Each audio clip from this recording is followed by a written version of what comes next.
Hello, this is Virgil, Labrador, Editor-in-Chief of Satellite Markets and Research, and we're here at the O3B booth at the Satellite 2013 show in Washington, D.C. with Steve Collar. He's the CEO of O3B Networks. For those of you who've been following the MarketCast videocast over the years, we've interviewed Steve before, and actually even the founder of O3B a few years back, Greg Weiler. So here we are now in 2013, getting close to the launch of the first satellites. Well, it's a very exciting year for us. We'll be launching both sets of satellites, 4 on each launch.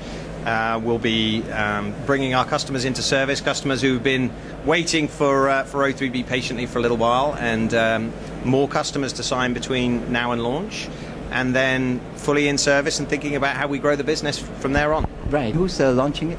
So it's Arianespace out of Kourou in French Guiana. For all 12? For all 12. Right. Right. And I understand you've been doing well as far as signing contracts on these satellites.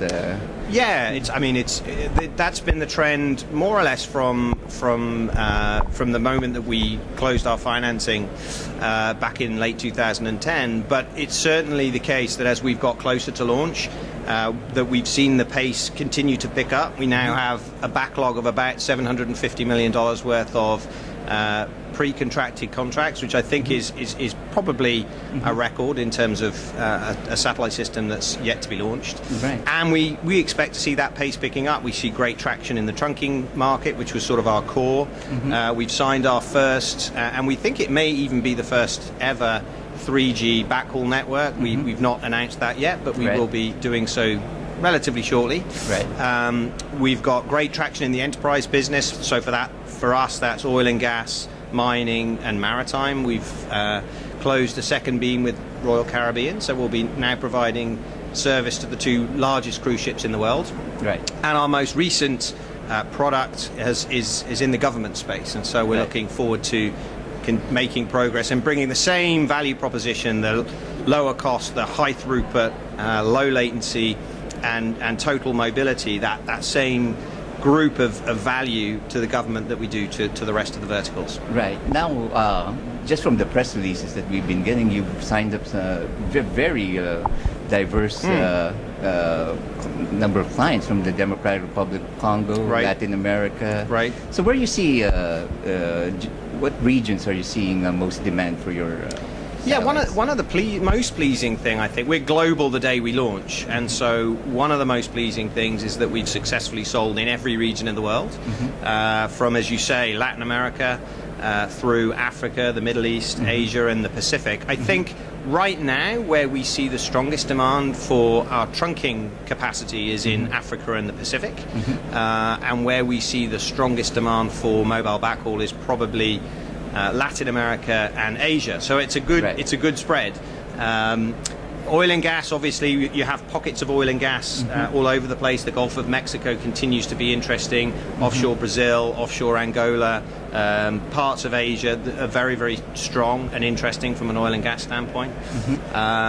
Mobile backhaul, as I say, is a key target for us in the second half of 2013 and into 2014. And there, I think we'll see most demand from places like Indonesia and Brazil. Right. Now, looking forward, I know it's still early since the first satellites have been launched yet, but where do you see the market going, and what are your future plans? I think one of the things that goes through O3B is a passion that says if we can provide high quality bandwidth at an affordable price, the market will grow. And so for us, it's about finding the places where we can make that true, and really expanding the market for the satellite business. The satellite business has been relatively stable and static for a good number of years, and I think we feel, with what we've done with Royal Caribbean, taking a service that was 10 megabits and delivering 350 megabits, taking mobile networks that were previously 2G and making data affordable and making them 3G and 4G. We're not kind of in the same market necessarily that satellite has always been. We're expanding the satellite market, and that's a large part about the type of capacity that we're able to bring. Right. So, is there anything else you want to add, Steve? No, just that this is a phenomenally exciting year. It's it's a year that we have been looking forward to for a good long while. Our customers have been looking forward to a good long while, and we're definitely going to enjoy it. The serious part for us is about getting the customers up and operational before the end of the year. Right. And for all the news and information in the global satellite industry, you always have Satellite Markets and Research at www.satellitemarkets.com. Thanks, Steve. Thank you. Yeah, that's